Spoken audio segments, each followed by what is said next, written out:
I wouldn't say that you use agents for everything. There's specific things you should use them for. Implementation guides, right? So this is kind of how can you use Poly to do ABCD. Here's a tutorial of how to do this in Poly. So this is the content pillar that, would be more about, agency or Poly, case studies, results, showing and, having people come and kind of help me, work with me to make content about their testimonies of us, like, some of the businesses that we've helped, automating different processes in their business.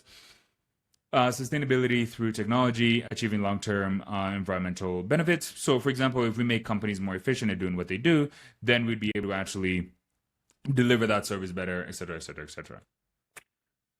So yeah, so that's the content pillar for agency or Poly, right? Really, the content pillar is about basic needs, right? Why should we automate the production and distribution of basic needs? What technologies are allowing us to do that? How can we improve our distribution? What are some of the ways we can use sustainable resources to making sure that as we do grow our automation systems, that we're not adding more pollution to the atmosphere, global accessibility, societal transformation. How do we need to change our social contracts to make that work? What are some of the Afrofuturism concepts that integrate African culture and technology to envision future societies? One of the things about Africa that people don't realize is Africa is so huge. We have over 3,000 languages, I think, and like more than 2,000 tribes, something like that. I don't know. It's either 2,000 languages for 3,000 tribes.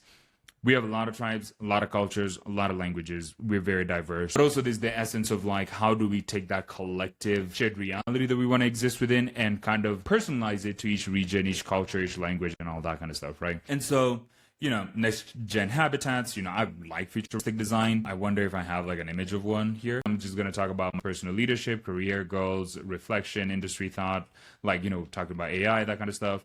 For Poly on LinkedIn, it's going to be about case studies, and sustainability insight in terms of how do we automate business processes to help businesses be more sustainable and more competitive during an age in which work is becoming automated.